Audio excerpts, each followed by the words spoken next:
to finish on Guimaraes because I just didn't weigh in. That's a blatant red card. So that's the sad part. I just don't understand how Stuart Atwell's not asked, hey, go look at this. Because he didn't look at the monitor one time. So it's Andy Madley made all these decisions in the VAR room. Not once did they call him to the monitor to review them. And the Guimaraes is pretty clear in the letters of the law.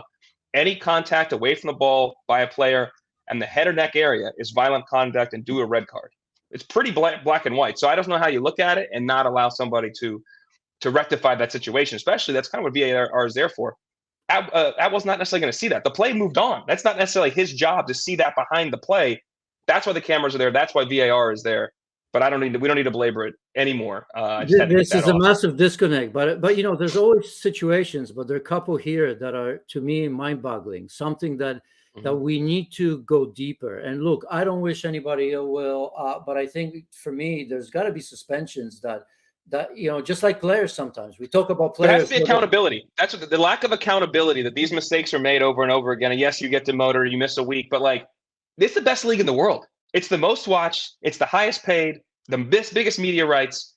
You have to have the commensurate level of officiating to match this. And that's why I think it's weird when you look at other countries too.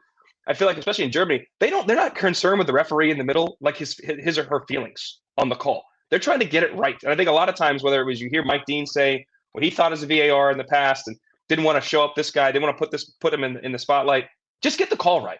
Just don't take all the emotion out of it and your feelings about who's on the field, who's refereeing the game, and try to use the right judgment on the play. And I do think you could use, and this is from former players saying this, and tell me what you think about this, having former players in that room as well, because there seems to be an interpretation of how the game is played is missed sometimes by the officials in there making the decisions. And maybe they don't have the understanding of what it's like on the pitch, because some of these decisions seem obvious when I listen to former players, and it seems like they're missing something in that room.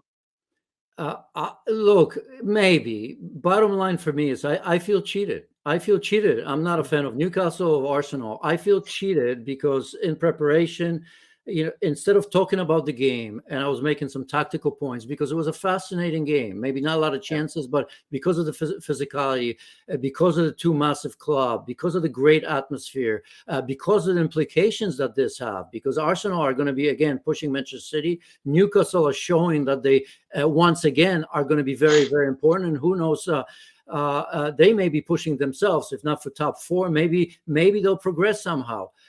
And instead of that, I was just looking at replays maybe 10, 15, 20 times during the game because of everything that's happened in the game. That shouldn't happen.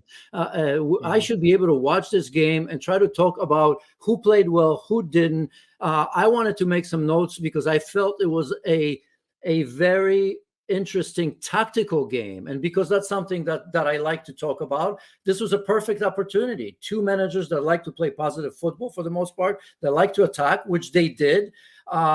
Very bright manager and very young managers in Eddie Howe, who perhaps some thought that maybe this is going to be too big. And even when he got there with the new ownership, everybody's talking, or some people are talking about maybe they need a bigger manager. He's doing a tremendous job for Newcastle United. So is Mikel Arteta as well. And instead of this, we're spending this time, even though in the middle of it, I try to stop myself and get myself back to the game.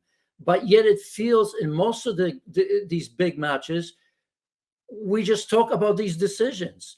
And the unfair part about that is that it also happens in the smaller games, but this is what we do sometimes. We treat them as such. So it almost doesn't matter what happens when two smaller teams play as well. But that happens over and over and over again.